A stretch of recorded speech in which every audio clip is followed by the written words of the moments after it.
Hello mga idol. Overhaul tayo ng ano ngayon ng makina ng ng Kimco 110. Overhaul tayo kasi nag-stock up yung to, pakita mo. Palitin ng sigunyal, wala stock up oh. Ang problema kasi nito, ito yung tinap-overhaul ko nung nakaraang linggo. Ang problema kasi nito, yung pag pinadyakan mo, medyo maganit. Ngayon, nung na-assemble ko na lahat, tumigas. Kaya ito na yung nangyari oh. Dahil ang history nitong motor na to, natuyuan na to ng langis yung sa dating may-ari. Yan ang sabi sa akin. Oh. Ito, ayaw na. Kaya ito mga idol, tanggalin mo na to kasi overhaul ko to. Papalitan namin to ng sigunyal.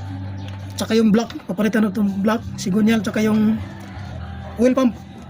Kaya sira na rin yung oil pump nito, kaya natuyuan to ng langis.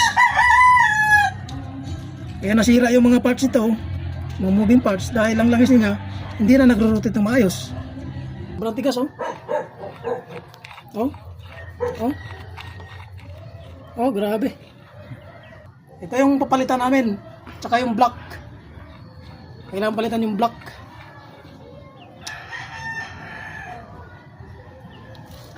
So, dito lang mga idol yung ating maiksi na vlog.